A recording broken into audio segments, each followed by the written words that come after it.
Hello and welcome to the third weekly forum put on by the University of the West Indies Faculty of Sport.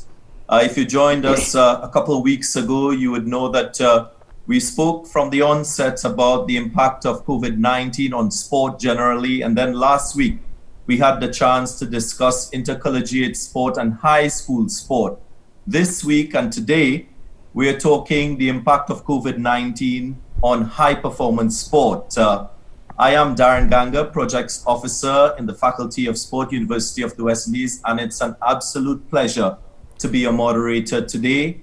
I'm joined by some esteemed guests who I would like to introduce. First, I've got the panelists, a colleague of mine, Dr. Shyamalan Martin, who is the head of the Academy of Sport at Mona. She joins me. Welcome to you, Shyamala. Also, we've got another doctor in the house. She's our sports psychologist at the Mona Academy of Sport. Her name is Dr. Olivia Rose Esperance, who will also join us on the panel.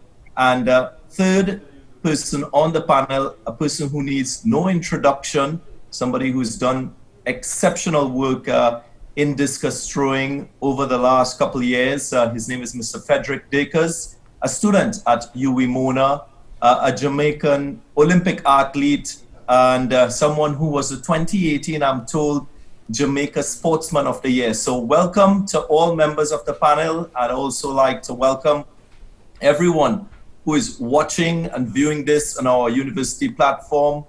We are live on YouTube as well, so you will have a chance to interact with us. But first up, I would like to engage Dr. Roopchand Martin, first and foremost. So we're talking high performance sport. We know that all athletes across the globe, they've been restricted in terms of their activities. Obviously, as we slowly see countries opening up in terms of this lockdown, workload and managing workload after such a period of rest, I'm sure there are risks as it relates to injury, and you would want an athlete to take into consideration that workload because it can have a negative impact on an athlete.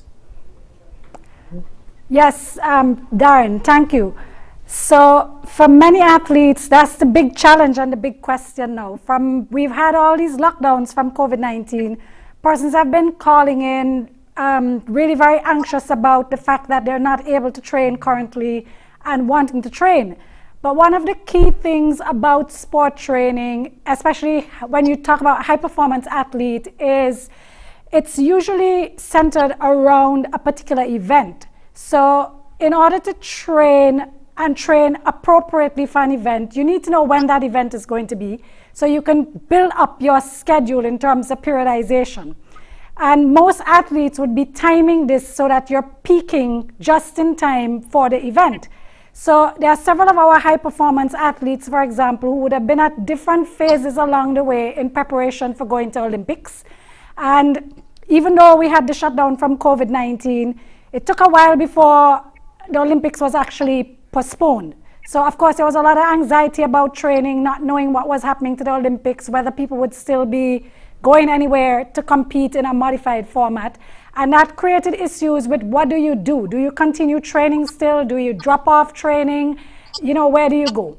Eventually, we got the announcement of that postponement, and then our high performance athletes were basically now left in limbo, still not knowing when competition is going to be, because even though we do have a postponement for a potential date for next year or a time period for next year, there's still a lot of uncertainty as to whether that is in fact going to be the time frame. So this is a huge concern, because I think for all coaches, trainers, and athletes themselves, that whole concept of periodization for preparing for an event has been completely disrupted. And it's very difficult for anyone at this point to make clear-cut decisions about what to do, because if you continue to stay at a high level in anticipation that in a couple weeks' time you're going to be hearing that there is a tournament, or even in 2 months' time that there is a competition, and it doesn't happen, then you run the risk of really overtraining, burning out yourself, and causing injury by the time an event actually comes around. At the same time, if you're training at a very low level and then in 6 weeks or 2 months' time, competition starts again, then you might find yourself inadequately prepared. So it's really, really a tough situation for any high performance athletes, not knowing what is your timeline in terms of target. Well, let's just test that with our high performing athlete who is on the panel, Ephedra Baker. Fredrick, first and foremost, tell us a little bit as to where you are in terms of your own status as a discus thrower. Obviously, you were preparing for the Olympics in Tokyo. How has your preparations been affected, and where you are currently in terms of your training and preparation? Well, all right. For me right now, I can't really speak that, I'm really actually, ready to compete because, as the doctor did say, it's, periodization is really key because it makes no sense you're prepping for something that, that could be canceled. As say, you might run the risk of being, overtraining and, even probably hurt yourself. Because the whole thing was that this whole season, everyone was really, the whole training period was really aimed at, peaking at the Olympics, despite everything that's going on, the meets and everything, the end game was actually, to do well at the Olympics. So for the entire Olympics and, and a few meets well, like this whole period, it has been it has been really confusing for athletes because we're hearing that, it's going to happen, it's not going to happen, it's going to happen. And, that really, takes it really attacks the mind because you cannot always be ready. You can't always be on point when, competition, at the drop of a pin, you can't be ready because the body doesn't work like that because you have to prep for the competitions. So for me in training, I'm okay in terms of I'm lifting and I'm not in terms of strength, I'm okay somewhat. I'm not where I'm supposed to be, but I think I have enough to actually do well, based on my standards. But I don't think I have enough to do what I want to do or what was planned for the season. Because I'm hearing that there's a provisional list for the competitions. This is in terms of track and field. I think it starts in August. So I think we have a bit of time, but I don't think we have enough time to be at like optimal level to say, okay, cool, I'm at my best right now. But I think as time goes by, I might get better. And I think other athletes are, seeing that, there is a ray of hope in terms of competition and actually performing. So, yeah, that's really where I'm at. Well, I want to ask you a little bit. I mean, when we talk about a high-performing athlete or an elite athlete, you don't usually just speak about the athlete himself or herself. There's usually a coach, there's a support team, your parents, your guardians. They are the ones who provide that support. What's the message from your coach and those people close to you now in terms of getting you ready for high-level competition? I'd more say, don't rush the process. Never rush the process. Don't try to, force the body to get better. Don't try to force the mind. Like, you have a lot of people, like, they don't really understand how, athletes actually operate in terms of getting prepared for competition. And a lot of people might be down on you, oh my God, despite, all right, for example, I threw like 69 as an opener. My PR is 70 meters. So, like, a lot of people probably see if I throw now, probably I can give them like probably maybe a 65.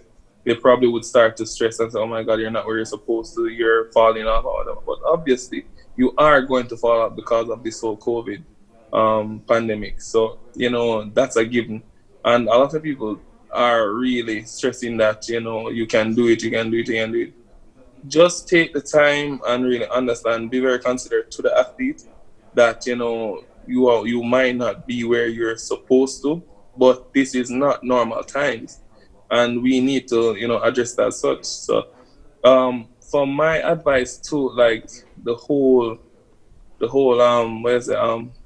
care system of the athlete, just be slow and steady. Slow and steady. Don't try to rush it. You might injure yourself, and that might, set you back for a year or two. So, be considerate and just take time to be better. That's my thing. Well, the Olympics it's rescheduled for 2021, just about a year beyond when the Olympics in 2020 was supposed to happen.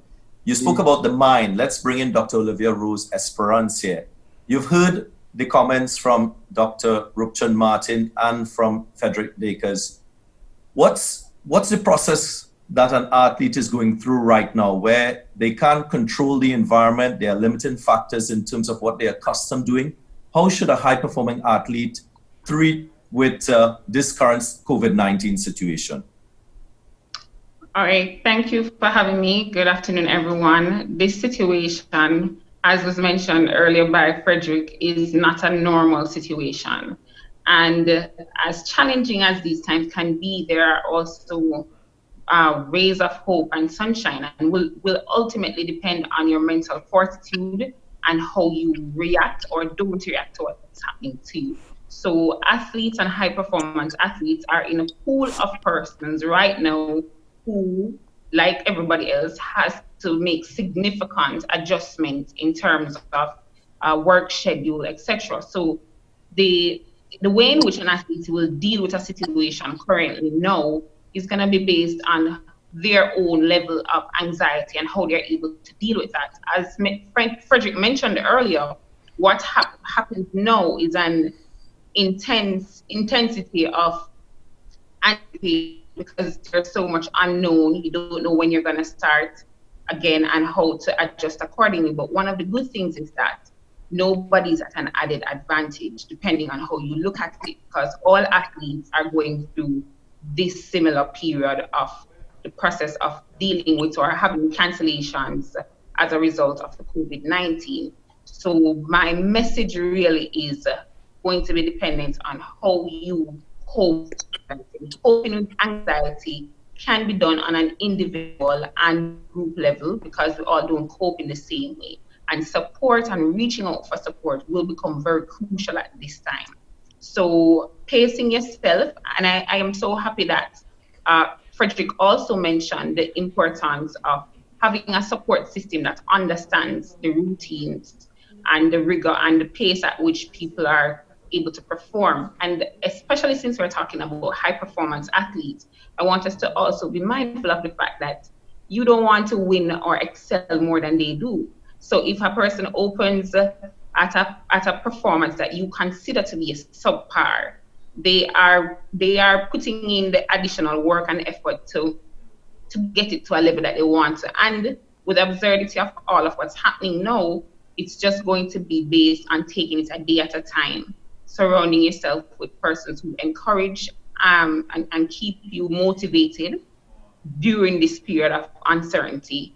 And you also just trusting the process, being patient with yourself and understanding that we are all in this together. Yeah, I want to bring Dr. Roopchand Martin into the discussion again and raise a term which I read recently. It's called telehealth. Dr. Roopchand Martin, you're into physical therapy and rehabilitation. I'm sure for high-performing athletes, they spend a lot of time on the physio bench. How do you now manage and develop a new protocol to deal with high-performing athletes when you've got to diagnose and treat athletes? That's quite a challenge, Daren, and I've not been involved in direct physical rehabilitation aspect for the past couple of years, so fortunately I don't have to deal with it hands-on myself, but I've been juggling with my staff at the UWI Sports Medicine Clinic as to how do they go about continuing to treat the athletes that we have. And telehealth, that concept has been around for a little while, but we've not been using it in the Caribbean.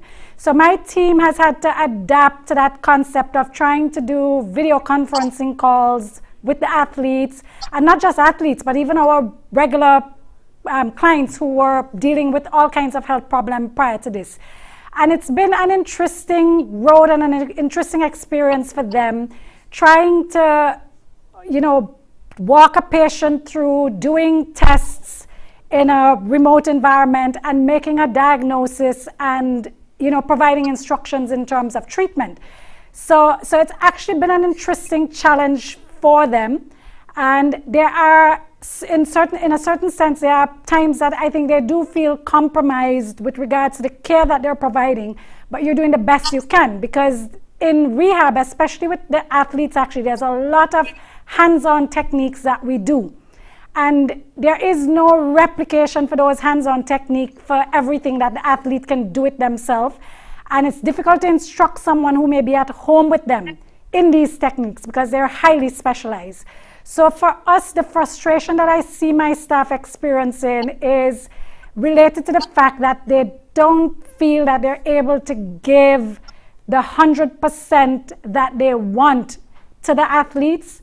And the athletes themselves, I think, are also a little bit frustrated by that. So you're doing the best you can, and I think it's better than not doing anything at all. But from our perspective, the concept of virtual rehab, virtual care, telecare, it's at a compromise level for us. And both the staff and the athletes, I think, would reflect the same. Whoever has been having treatment done, though, they're actually very grateful that we were able to continue to provide care during the period when we were completely locked down. Now we're actually back to clients being able to come in and be seen at the clinic itself. Yeah, I want to come back to you. I'll come back to you a little bit later on in terms of before an athlete starts or returns to training and competition, what sort of protocols persons should be taken into consideration before that happens. But I'd like to introduce a guest who joins us. He's from Barbados, a colleague of ours at the University of the West Indies, Dr. Rudolph Alleyne, who's a sports scientist at Cave Hill campus. We've spoken about the athletic side and what an athlete has gone through mentally. Ephedra Baker was very kind in expressing that. We spoke a little bit about the psychological impact of COVID-19. For a high-performing athlete, sports science is a definite. It's something that is used to give you cutting-edge performances. From your perspective, Dr. Alleyne, how should a high-performing athlete use sports science now in his or her return to training and eventually competition? Thanks, Daren. Thanks for having me again on the forum. I've always said, and I think the last time I said this, we need to recognize and understand that sports really is a science, and how we practice, develop, and try to get sports to the highest level involves every aspect of science. If you think about the biomechanics of it, you think of the exercise physiology, the sports psychology, the sports nutrition, even the sports management and the sociology of sports, they are all caught up in the science. So it's very important that a high performance athlete or high performing athlete include all of these aspects of the sports sciences in terms of their development and their training towards becoming the best athlete in the world. So, for instance, let's go to exercise physiology. When we talk exercise physiology, we're really talking about training. The major aspect of that is about training the energy system and how each sport fits into those energy systems. So, for instance, a 100-meter runner will not train in the same way that a 400-meter runner or a marathon runner will train. So for each specific sport, right, there's a specific way of training for that sport as it relates to the exercise physiology. As it relates to the sports psychology, there may be something too as well that you may focus more on for a 100-meter runner than you may focus on for a cricketer or for a footballer, all right? Most of the stuff is going to apply, but there's some things that may be more specific. And as you get to that higher realm of sport, right, the margin for victory, the margins between first and second become very small. So that's where the importance and the inclusion of sports science becomes very important, right? Yeah. I've heard the term used by a few countries which are now getting back into some level of normalcy. When it relates to high performance, they speak about having and developing a culture which is get in, train, get out to minimize risk. Is that something that you would also advocate in your field? Well, yes. As again, it speaks very to the specifics of the sport and what you're looking for. So, for example, in this period, I heard Olivia speak about it and Fredrick. In this period where it's kind of a downtime where there's not much going on, there's still things that the athlete can do to help, remain relevant, remain fit, and try to maintain that fitness level. So he can work on things like the fitness levels in terms of core strength. I heard Fredrick talking about doing strength work. You can work on things like mobility. You can work on things like speed. You can work on the mental side, particularly now. This is a really, really good time to work on the mental aspect of your game, all right? And help, and this is really, really, really, really needed. When things are down, you don't know when you're going to be going to competition next. The mental side of the game right now is very important. Yeah, well, Fredrick, I just want to, find out if that tag resonates with you. Get in, train, get out. I mean, you virtually participate in a non-contact sport, you would say, as a discus thrower. Is that an approach that you have adopted in the past, or is that something that you're looking at adopting going forward, post-COVID-19? I don't know. For me, it's more about actually, yeah. So when I talk about even the mind, I heard Dr. All right. So in regards to the mind and all that, right now it's a really tough time for athletes because we're not really doing much. So it's really hard for someone who's very physical, and we are very physical people, so we get in and we train and all that, and get out and all that. But what happens to the mind is that you cannot stay at the highest level, in terms of your mindset and actually competing at the highest level. You can't keep your mindset at that point always. Eventually you'll have a lag and right now the lag is happening because a lot of athletes are saying that they're not going to compete now, even if the season happens. So the mind is really, as I said, they've been in limbo for a while because it's recently that the schedule actually came out. So to get in and train. Well, let's ask Dr. Olivia Rose Esperance. I mean, clearly there is a need for sports psychology to provide support for high-performing athletes and those who would have been slated to compete in the Olympics in Tokyo in 2020. What's your message to these athletes in this situation? Okay, so first my message would be based on how negative the impact of the COVID-19 is affecting you. For instance, as I've mentioned earlier, we all don't cope in the same way, but for an athlete who is used to, or people who work in sports, because we're talking about sports in general, especially a high performance athlete, we need to examine some of the things that they were accustomed to that they can no longer do, which now impact and will cause the thoughts to spiral off into all different directions. For example, a high-performance athlete is used to frequent travel. None of that can happen currently. They're used to highly active lifestyles.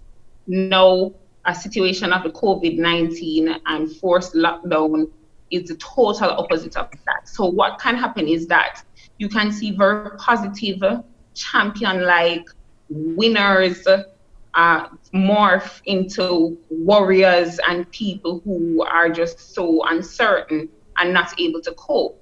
Because many persons have been saying and using the tagline work from home. But the truth is, people who work in sports, especially high performance athletes, they don't really work from home. So adjusting to these will really require a lot of different and a combination of coping mechanisms. Some include, once you are aware that the thoughts are spiraling and you can map your dominant negative thoughts. Okay, so I don't want to compete when the season is open. I don't feel that I will be good enough. Whilst those thoughts are spiraling out and probably out of control, I am suggesting that you take a moment to recenter yourself. This is easier said than done, which requires practice with a trained professional, and this is where mental training comes in. And you just try to say, what advice would you give to somebody who, for instance, is going through the same thing? Sometimes when we shift the focus from self, it allows us to recenter and to find things about us that we can be grateful for. And as much as stress and anxiety and boredom are on a high note, there are still many things that athletes, especially high performance athletes, can do during the time be occupied. You can do some rebranding, and again, this comes into the whole sports marketing aspect. Spend some time developing your brand, because a lot of things are happening now online, and reaching out to family, because again, as I said, high performance people travel a lot. Many times their families don't even see them. So it's really about taking life a day at a time. We call those techniques so many different things. Engaging in mindful activities. There are several mindfulness resources online as well that you can use and tap into. And of course, you can continue to do your work with a trained professional who will help you and provide support to you, that you can be able to, one, be accountable during this period of, there are things that you can do, but if you just think that it's just a free for all time, you may lapse into unhealthy negative coping styles, which will impact your return when the season is open. So it's really about being self-aware, being truthful about how you are feeling, map those thoughts, identify them, sit with them for a little bit, and then say, really, what is the opposite of this? Or what advice would I give somebody who is going through this very same thing? Are just some of the simple things that you can do now. And of course, gratitude goes a very, very far way, whether you are high performance or not. Great advice there, Doctor. And I think, everyone speaks so highly about the psychological aspect of sport and how important it is. I think we have a question from one of our viewers. Yes, we have a question from Lone Star, Jamaica. Is there a stress management guide with practical skills to help young athletes cope with stress during COVID-19? I think, Olivia, you might want to answer that. A practical guide for athletes or just a specific age group? There is a practical guide. The question says young athletes. Okay, so thank you. For young athletes. Now, the thing about children is that they participate in the sport for the sake of initially having fun, right? And not being able to have fun as they're used to is going to take a lot of creativity from those who provide training, such as coaches and parents, in helping them to understand what's going on. So it's okay to feel disappointed that you are not able to compete in kiddies champs or boys and girls championships at the adolescent level, and understanding this disappointment, but understanding that there is a way greater this virus at hand, and there are certain things that staying alive and adapting right now to these challenging times are way more important. But incorporating them, explaining things to children in a way that is understandable but does not suggest and scare them so that they're afraid to compete or don't want to engage in any form of physical activity. There are practical things that they can do as well. I have seen a lot of coaches try to send their schedules to their parents and have them participate in different physical activity and just staying fit as best as possible. Having different activities with them that you can do and bond in terms of team building. So you may not be able to necessarily go out physically, but let's get to know each other on the team, because many times people are on a team and the only thing they know about each other is which event somebody else participates or competes in. So integrating them in different activities together and just communicating to them clearly what's happening. And of course, if it is that they are not able to deal with these anxiety and high levels of stress, please seek additional help. Do not think that you can take it all on your own. Excellent advice there and a good response to that question. I want to shift the conversation now to Dr. Alleyne, because I know we have limited time with him. Dr. Alleyne, is there sufficient sports science labs throughout the Caribbean region to serve the needs of our high-performing athletes? Very good question, Daren. I'm only aware right now of, in the Eastern Caribbean, the facility which we have at Cayfield campus. I'm not sure what exists across the other islands, but to my knowledge, we have probably the only high performance sports lab here at Cave Hill campus. So in terms of whether there is enough, no, there isn't enough. That's something which I think most governments of the region need to put a greater focus and emphasis on developing high performance sport, and not only having the facilities, but also having the personnel, the trained personnel to be able to carry out the development of sport throughout the region. So we need more biomechanics in the region. There are lots of people who are interested in sports psychology. I don't know, maybe it's a softer science, and maybe people like the whole idea of helping people to be able to reach that level, because sports psychology to me gives the extra edge to those high performers. But we need more biomechanics, we need more nutritionists for sure, sports nutritionists. We need more exercise physiologists across the region. And if we really see sports as an industry across the region, we really need to put a little bit more focus and emphasis in developing the sports through the region. Well, I hope a lot of governments are listening to you. And one person who will appreciate this, Dr. Alleyne, thanks for your time. I'd like to welcome a very special guest of ours who joins us all the way from the Canary Islands. It's none other than Mr. Andrew Lewis, who is an Olympic sailor from Trinidad and Tobago. He competed at the 2012 London Olympics and followed that in Brazil in 2016.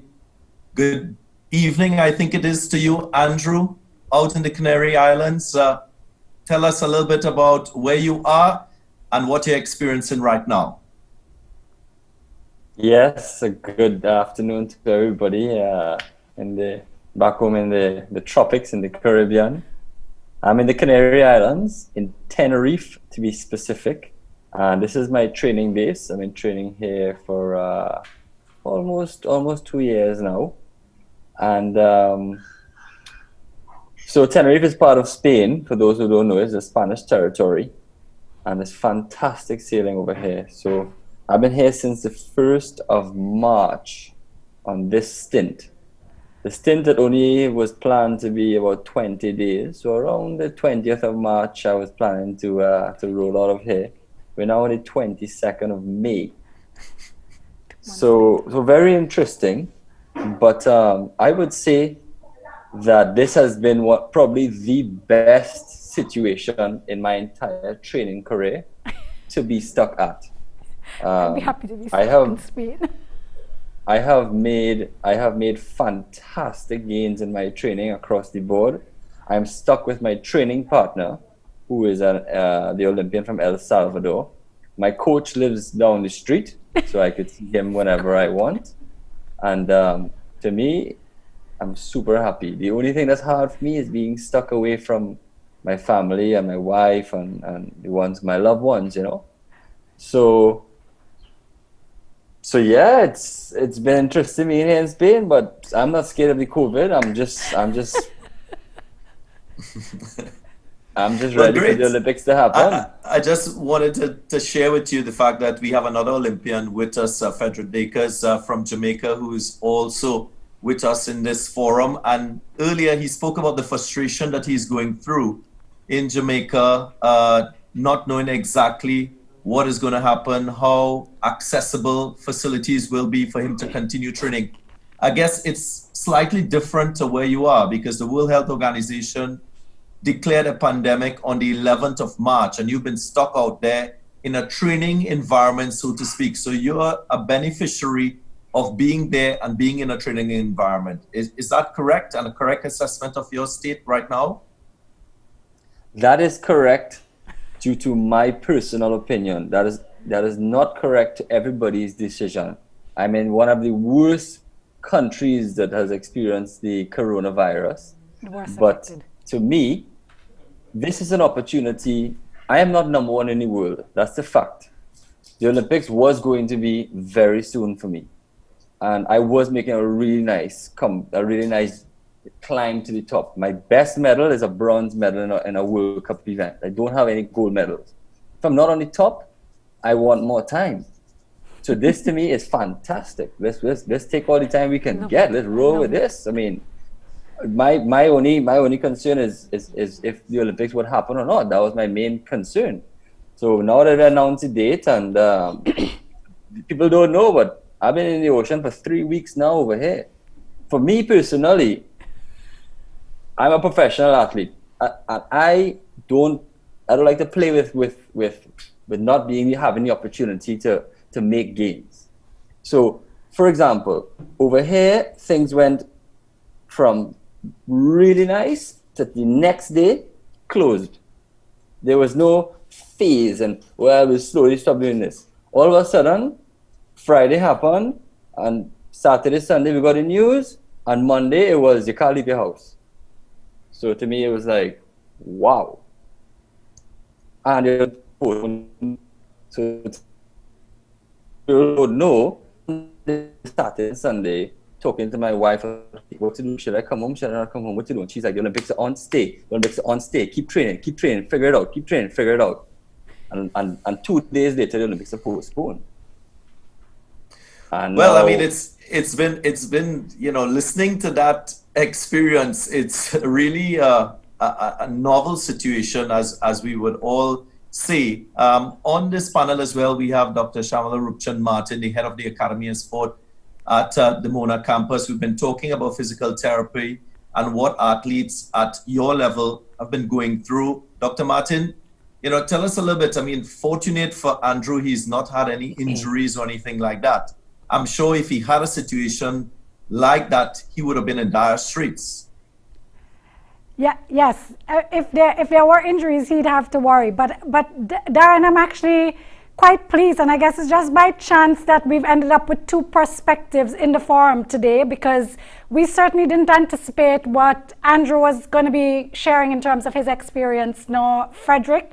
And it really is great that we've had both, because what you're sort of seeing is the unique way that the current situation, just the exposure to this virus, has affected different types of athletes. And it really puts home to you quite clearly that you can't just lump all athletes together and say, oh, all athletes are going to be in this situation or that situation. The uniqueness of each sport and the training requirements for each sport certainly stands out when you listen to both Fredrick and Andrew. Because Fredrick is in a sport where he's training a lot with teammates. Yes, you have his individual event in terms of, he's throwing a discus by himself. He's not throwing the discus with other people. But he is part of a bigger team. They work together as a team. They train together as a team. They motivate one another as, part of a team. Andrew is in a situation where he has his training partner there.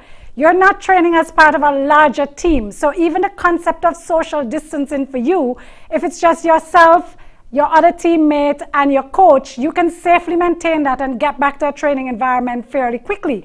Fredrick is on the other side where it's a larger group that comes out in terms of training. And, our restrictions and regulations here in Jamaica is not permitting them to go out there and train. And it's very interesting seeing the two ends of the spectrum, because it also speaks volumes to the way that coaches and trainers will have to approach getting these athletes back up to where they need to be in time for a game. They're not going to be able to look at all members of the team and say, we're going to do a one-size-fits-all program for them. So they're going to find themselves having to quickly reestablish some baselines as athletes return to training, reestablish individual baselines, and make modifications to the kind of training programs that they're going to be implementing to them to get them to where they need to be. So it's really nice that you're seeing this concept standing out pretty clearly.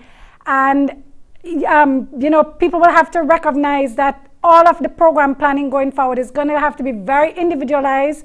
It's going to have to be very modified. It's not going to follow the standard protocols of, I might spend 3 months in this phase, 2 months in the next phase, 3 months in another phase.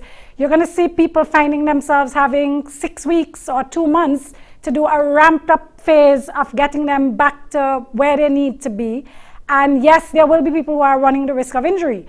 With Andrew, on the other hand, you're seeing a far longer period of time to train and get up to a level that will make him far more competitive. So very, very interesting situation that we're seeing. Yeah, it proves the point that with high-performing athletes, you can't use a broad brush to approach athletes of that sort of ilk. in any component, as a matter of fact. Dr. Olivia Rose Esperance was speaking earlier about looking at the individual situation and customizing a program to suit a particular athlete. Dr. Olivia Rose Esperance, your thoughts on what you're experiencing here right now? Andrew Lewis talking about his positive experience in lockdown as against a bit of frustration from Fredrick Dacres. I'm happy that you mentioned that, because as I was mentioning earlier, people don't cope in the same way, because somebody could also look at a situation with Andrew and say, oh my God, he's at the epicenter of this outbreak and his outlook is completely positive and upbeat, simply because of certain advantages that he has tapped into, which somebody else could have completely looked at it in a completely different way. So again, it's based on the driving force behind why you're doing a particular thing and having a supportive environment as well. And because of that, it is also quite understandable to note the differences that somebody will look at the exact situation and not have similar reaction. So, and again, there are so many idiosyncrasies in terms of different sports. So we're looking at two different athletes that compete in two different sports. So those things also play a factor in how they'll experience and deal with the issue of lockdown and quarantine as a result of the COVID-19. So I really just want to also reiterate the importance that we are athletes, and high performance athletes are individuals, and it will take a tailor-made intervention in terms of dealing with them and adjusting coping interventions as well, because of the differences in terms of how they react to what's happening around them. And even with their great talents, this is what I want to also reiterate, is the fact that athletes have really exceptional talents and skills, but they are also right now a part of a big pool going the same thing. So you're not exceptional as it relates to experiencing and living through the pandemic, COVID-19. So we're all in this together, and there are no magic wand situations, and we're just trying to figure this out as best as we can. Be patient with the process and understand that it is okay to fluctuate between, coping well today and not coping so well tomorrow, or having anxiety about the future and, the reopen of sports and competitions. Those are okay emotions to have right now. And as we progress, try as best as possible to stay positive and be grateful. Let's go to a question. Ms. Asnat Sharp has a question from one of our viewers. Right. On the point of returning to training, Rick Talks wants to find out the views of the panel on the health risk of wearing masks and working out. I don't know who would like to take that one, and maybe we can get a perspective from the athletes as well. Yeah, I would like to actually say something that's very important that I have found has really worked well for me on the understanding of returning to training. For me, there is a lot of very confusing information about what is allowed and what is not allowed. Mm-hmm. And do you call it, what category do you fit in? Are you a professional athlete or not? I think it's very important for all athletes to understand that if you really want to resume training and you feel confident that I don't encourage any athlete to go into to resume training with the incorrect mindset of the fear that if I start training, I may die. That is definitely something that you do not want to enter training with. You really want to enter training with that confidence that you're going in there with, I'm a passionate athlete and I really want to make gains in what I do. So for me, for example, not only is the information very, not misleading, but all over the place and what you can and can't do, because we're involving so much at this point in time, it's also coming in Spanish where I am. So I really have to be aware of what's coming my way. So for example, on a consistent basis, we were consistently in touch with the Coast Guard and the police over here sometimes on a daily basis of what the news said. So we might hear professional athletes can resume. You see Messi and those guys back in training and whatnot in circumstances. But I don't make a move until I call the Coast Guard. Hey, we're going to be entering the water today for the first time in a long time. Is it okay? yes, you all have the permission, you have the letters from the Olympic Committee, you have the letters from your federation, you all are good to go. And so said, so done. And the police came on the water, checked on us, see, are you Andrew Lewis? Yes. Are you Enrique Arathon? Yes. And grant you permission to continue. So don't just, well, I saw an article in the papers that I could go and start running again. Don't just jump out like that. Really understand what you're allowed to do and confirm what you're allowed to do with the necessary people. So that also gives you the confidence to return in a manner where, yes, man, I could go and do this and I could resume training. As well as I found it really important to get extremely clever. I turned half my house into a gym and a little bit of a physiotherapy area, because at some point in time we were stretching each other and massaging each other.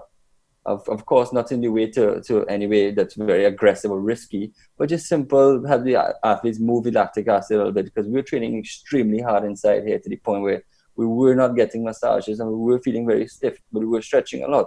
So we were really learning and talking to our massage therapist online and getting video updated. Hey, you got to help him here a little bit and so off. And then also to the point where in my sport, it's very important, and I believe in all sports, it's extremely important to study your competitors on exactly what they do and to understand the rules of your sport.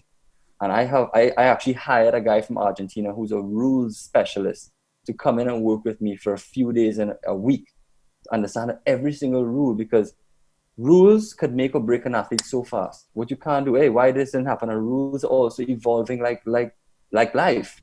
So I've taken this opportunity to, things that I normally won't do. I could tell you exactly what the guy from Cyprus is going to do when he's sailing, because I've watched him so many times. I can tell you what the British guy, I've seen him so many times in the videos, and I'm watching it over and over. So when I know I'm going to attack an athlete in a certain way, I have an idea what's going to come. So I've really been able to build that opportunity Excellent. With technology. That's very commendable there, Andrew, because you speak about two very important points, your ability to adapt and your ability to pay attention to detail, which has really pitched you forward. I'm just going to allow one member of the panel to answer that question with regard to the mask, and then we have another guest that we will introduce, because I think this realm is very important. In lockdown, a person's diet is so crucial. So we'll talk a little bit about that. So I don't know if Dr. Roopchand Martin or Dr. Rose Esperance would like to answer that question.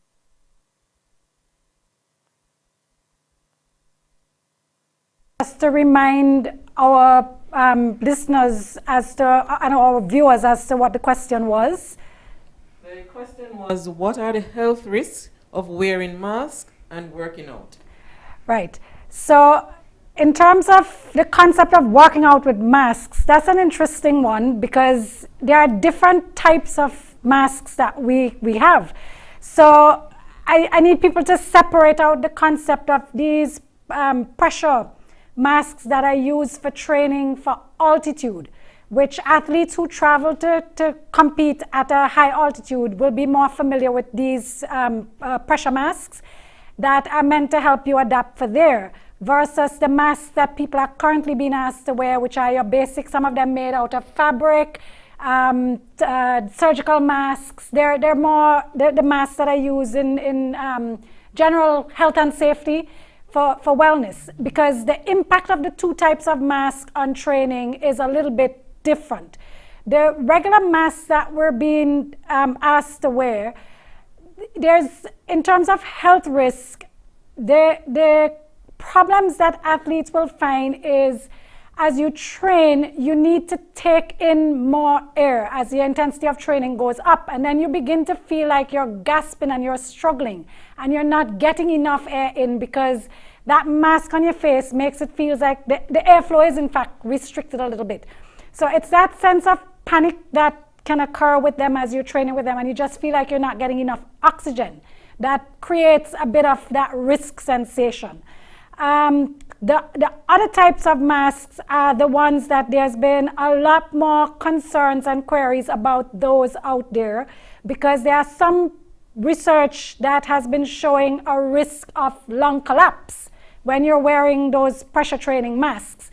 So it's one of those that you really have to work very carefully with your health professionals and the rest of your team in terms of management when you make these decisions about wearing those pressure masks that are used for altitude training.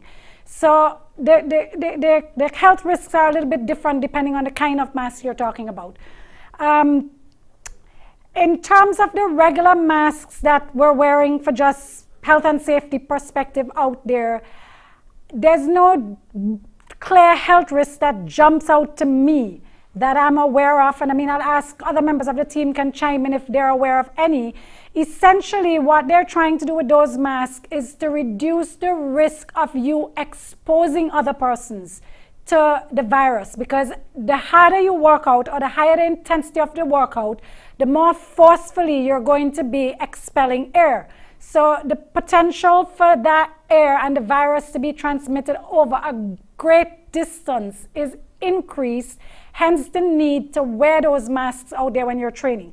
So even if you're going out, for example, to run on a track by yourself and you're not in close proximity with anybody else, there's really no real reason to be wearing a mask because there's nobody in your immediate surroundings that you're going to be putting at risk. But if I'm out there training together with 4 or 5 other team members, every time I run and I'm breathing out at a heavier and heavier rate, air is being expelled more forcefully, and it means you're putting people at higher risk of contracting a virus in case you are infected. So that's the health risk that we're concerned about when we talk about people wearing these masks still, if you're going to the gym or if you're going out there in terms of running or training. It's the risk of exposing the rest of the public and the people around you. That's of concern. Yeah, I think an easier option would be to train by yourself in an open space where you're not in close proximity to others. So good pieces of information there, Dr. Roopchand Martin. I'd now like to introduce Ms. Safiya Beckford, who is a registered dietitian and I understand a personal trainer as well. She's located in Trinidad and Tobago. So good evening to Ms. Beckford. Glad to have you in this forum. And we've been speaking a lot about high performance sport, the impact of COVID-19. We've had a lockdown period. Some countries are slowly opening up now. How would you assess generally high performance athletes during this lockdown period, what they should have been doing, and what would you recommend for them now that they're entering, sort of getting back to training and competition? Hi, Daren. Thank you for having me. It's a pleasure to be here. That's a really good question.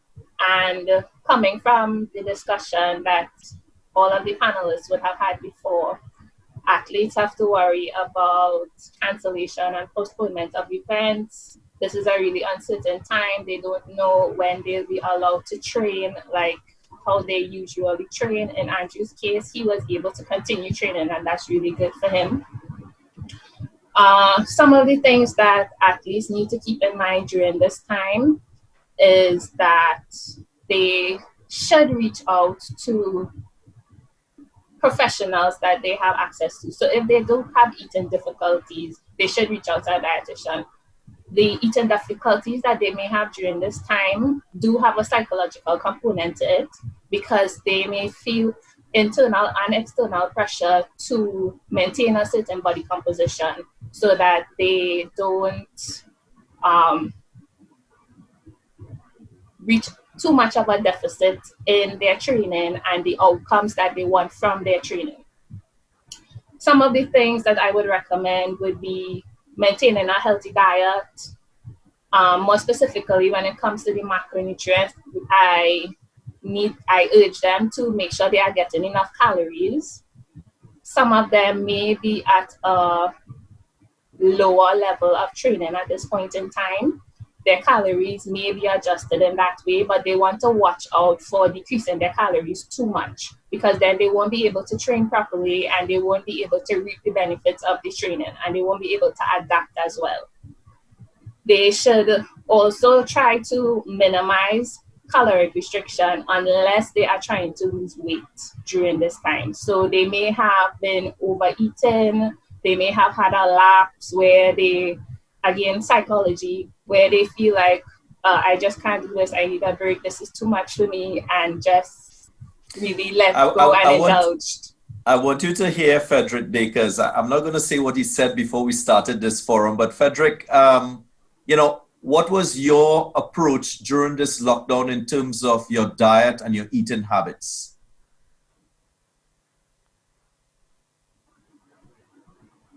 Biggest after us, but that was, oh, sorry. Are you guys hearing me? We are. Go ahead. Awesome, see. So I was saying that I'm not really the biggest stirrer, but I realized that over time I started to put on size that wasn't needed for me. So with my diet, I realized that I have a weight problem in that I can't really I lose weight very quickly. Weight very quickly, so I have to eat unhealthy to actually maintain and put on weight. So what I've done now really and truly is that, I realized that I got too big and I never had like the what do you say, like I wasn't as lean and I couldn't move as quickly, and in terms of doing normal things, it felt a bit harder to do. So what I started doing is that I started eating a lot of vegetables. But the thing is that I drop weight really quickly when I eat healthy. So I like in about a week or a week and a half, just like eating vegetables and just like vegetable and protein, like small portions, I literally dropped I'll move from 280 to now I'm at 259 in like it's like a week and a half or 2 weeks, like just eating like that. So now, right now, in terms of that, I'm trying to get my body, I'm trying to be as strong as I can and as lean as possible, and trying to maintain the bulk strength. So like in terms of strength, I'm at about like, I think I can bench. My strongest I've ever been was when I was at about 275 and I could bench 475 pounds. Now I'm at 259 and I still can bench about 445 pounds per 100. So like I'm trying to optimize the whole body, like keeping healthy and all that. So my diet has changed a bit, where I'm not eating like unhealthy as much. I do have to eat unhealthy somewhat to actually maintain the weight, but nothing major. Fredrick, I'm going to put you on the spot. Is that something that you've developed on your own, or is that professional advice? I mean, we have a dietitian in the forum. I mean, it's very important for persons to understand what happens with high-performing athletes. Yeah, I cannot say that it's professional. Like, it's just something that I had to do, because I realized that, everyone is dynamic and the body is dynamic, so you can't really use the same thing to gain. Like, you can't really use the same perspectives to actually gain what, like, for example, I may perform better at a certain weight. So for me, my performance weight, like in terms of the best I've ever performed, was like probably about 268. So because I knew I needed to get to that weight, I had to lose weight. But not everyone loses weight, at the same rate. So I basically designed something that actually works for me. So I cannot say it's really the professional way of doing things. And, it wasn't really the way how I gained weight. It was not the right way. I must say it was not the right way, because the way how I gained weight was, I realized that I cannot eat and gain weight as fast as I would want to. So what I did is that I legit got, I went out and purchased like 2 cases of soda. Okay, I'm not gonna let you expose yourself in this forum. All right. This is the right way, but this is the way that worked for me. I was trying to gain weight and I could not gain weight. I realized that, sugar, and fat and all. So I said, okay, cool, I literally went out and bought 2 cases of Pepsi, and for like a week I only drank Pepsi. I'm sorry, this is not good. I know Miss Beckford will not be happy with this. I'm going to ask her to respond, but before she responds, we have a question. We'll take this question, Ms. Hasnat Sharp. We have 2 questions actually. One is, do you think there will be some level of fear pertaining to the physical environment when athletes and or teams go to events post COVID-19? Let's hear from Andrew Lewis. Andrew?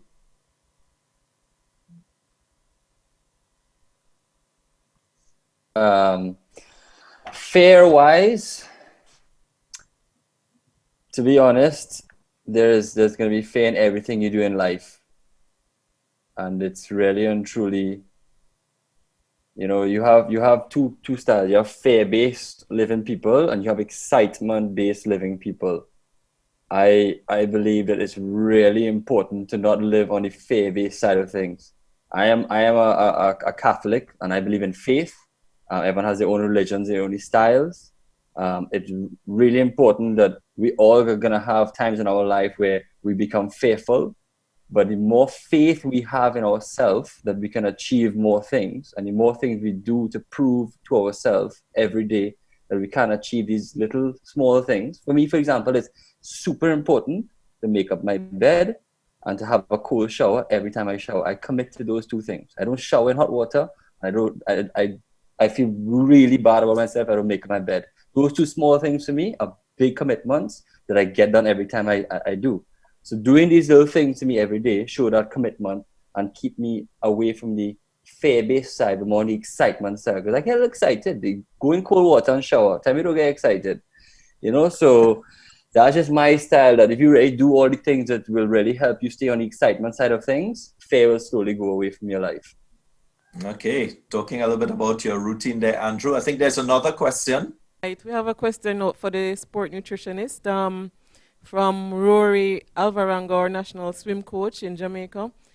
What is the guidance for swimmers in adjusting their calorie intake if they're accustomed to burning 1,500 calories per session for 9 sessions a week and now they can't swim with the pool closure? You got that? Yes, I did. That's a very specific question, and like the athletes were alluding to, everyone is different, and there will be an individual approach for each of the swimmers. What they should focus on, they are obviously not swimming right now because a lot of the pools and stuff still haven't opened. I'm not sure what the situation is in Jamaica, but that's how it is in Trinidad right now.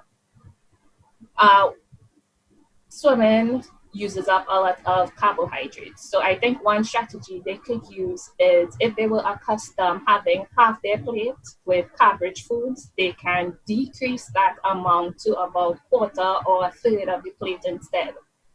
Keep up their fruit and vegetable intake and focus on lean proteins.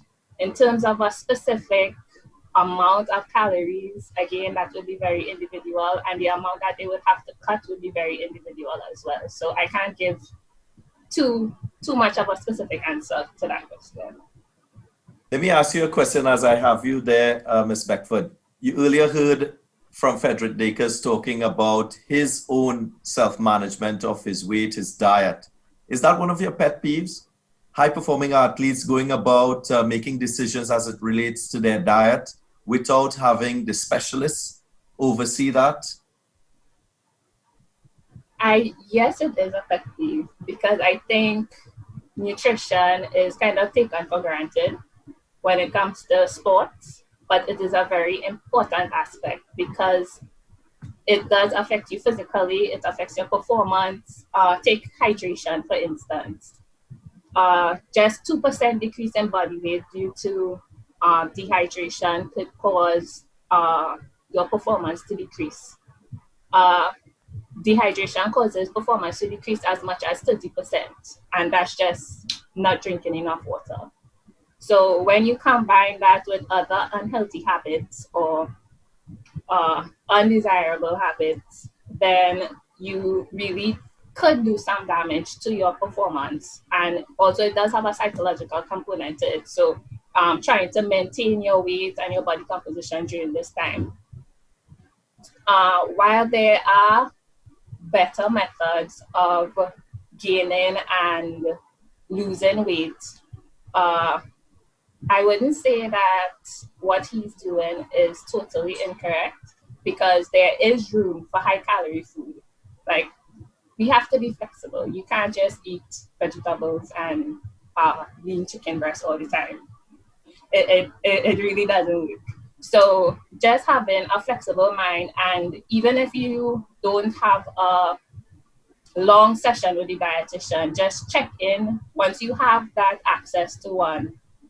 Check in and ask a question. Is this okay? What is a better method? So I would say instead of having your soft drinks, that you could do smoothies and include things like peanut butter or avocado. Those have healthy fats and they are also high in calories. So that would be a better approach.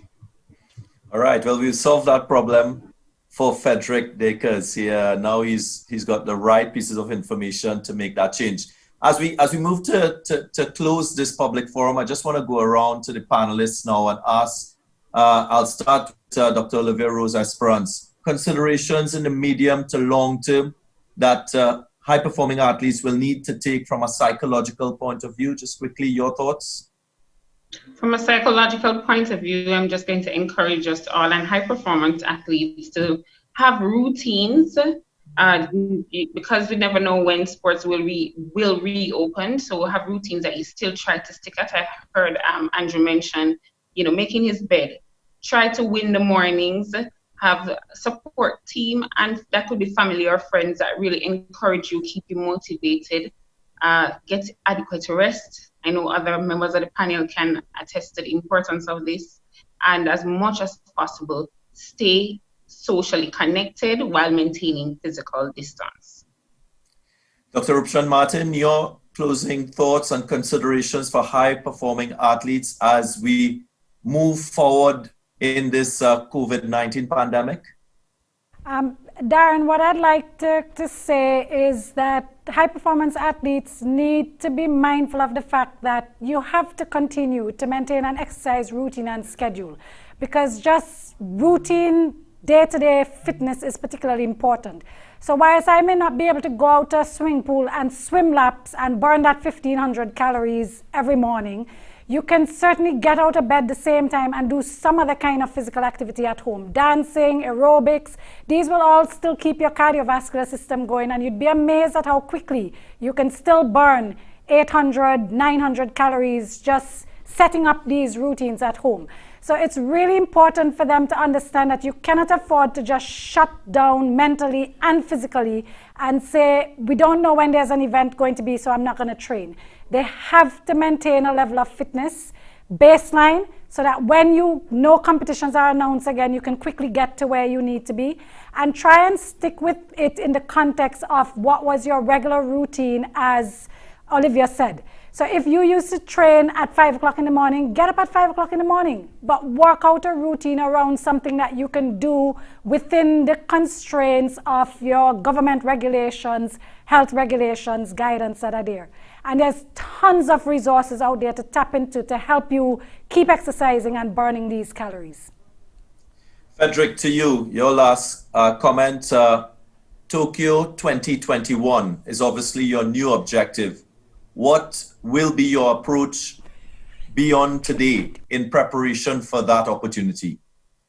For me, it's more like all right, so for me, this time is really because of the break and everything, I really had time to reflect and, really think about what, I could do better. So as I said, I realized that, my weight was really, my weight was okay, but it could have been better. So that is where I'm at now, and it's really to get my body to a point where I can do what I want, when I want, and the whole struggle of actually moving, that is going to be out, because I'm actually trying to use the weight that I have to the best of my ability instead of bulking. So it's really to iron out my shortcomings, like anything that I had to rush. Now it's to work on my technique, gain weight properly, and to actually just relax and do what you're supposed to, because competition is coming up. So yeah. I will still just do you a favor and pass on Miss Beckford's phone number so she can probably guide you in terms of your diet going forward. All right, that's just my small favor to you. Let's go to Andrew Lewis. Andrew, it was good to hear you talk about access to the sea and to the ocean, something that is very necessary for you and your sport. Here in Trinidad, a lot of persons were restricted from accessing the beaches around the islands here. Your closing thoughts. I know you're 30 years of age. You have another year now where you will have to wait before you go into your third Olympics. What will be your plans going forward as you meet that opportunity in Tokyo in 2021? Well, my goal is to go for the gold medal. That's what my definite mission is. But the reality is that more than ever, this is a story unfolding that I'm opening a new page to every day. And the more times that I could open the page and get excited about what I see on the page is the closer it's going to bring me to that gold medal. So every day I remind myself that I don't know what's going to happen tomorrow. We don't know what's going to happen tomorrow. No one knows what's going to happen tomorrow. No athlete, no coach, no nothing. But what I do know is every day I open that page, I have a lot of hours until I go to bed, and just flat out with the training that I have, flat out with the food that I eat, flat out with everything, maximize it. Because if I was to come here and tell you that, oh, well, you know, that we're going to do this, and this, that might change tomorrow. So I'm going to keep it really simple and just make sure that every hour that I'm awake, I'm going to make sure it is best spent to achieve that gold medal that I'm working towards. Thanks for that. I can hear that positivity in your voice. On behalf of everyone here, we'd like to wish you and Fredrick the very best as you go forward to that Olympic opportunity in Tokyo 21. Finally, Ms. Safiya Beckford, your last thoughts and considerations that high-performing athletes should have as they get back into training and eventually competition?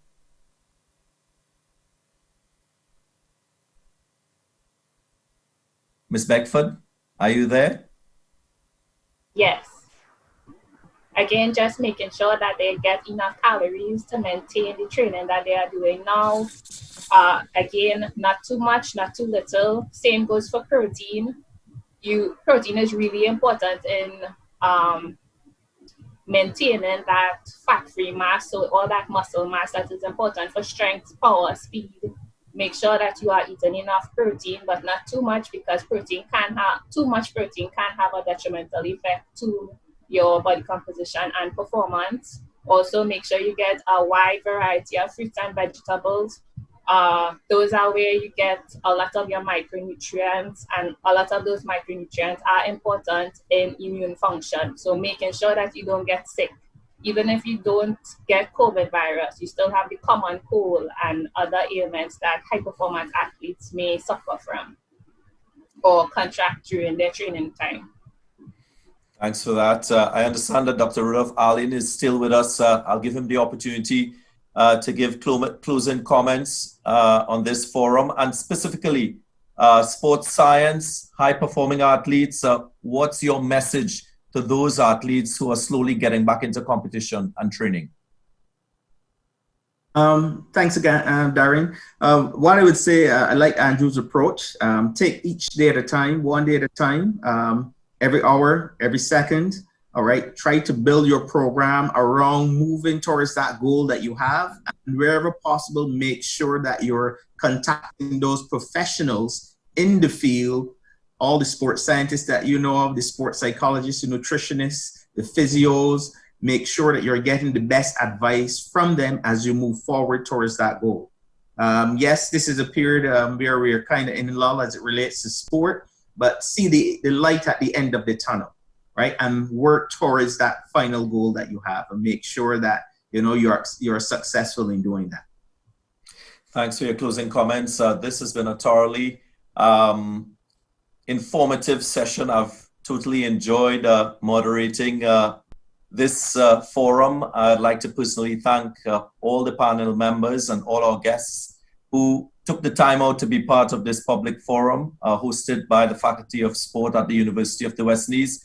In closing, we all know how important sport is, and the return of sport is to health, to the economic side of things, to the social and cultural side of us as human beings. I would just like to share the message of us not compromising our health. Ensure that you follow your public health authority and take all precautionary measures so you don't put yourself at risk, your family, and the community at risk. We do hope for those of you who followed this forum and who were live in terms of our YouTube platform and who are looking on, and those of you who would look at this recorded piece, we thank you for taking the time to listen to us. We hope that this has made a positive impact in terms of the sporting landscape, and more so the approach required for us in sport. We're all practitioners of sport. We would also like to thank those of you who have made this possible. From the Faculty of Sport Office, Ms. Asnat Sharp, who would have contributed with the questions. We had Ishmael Preston from the MITS Department of the University of the West Indies, and everyone who has made this possible. We thank you. Stay safe, maintain good hygiene, and be responsible in your actions. Take care and have a good evening.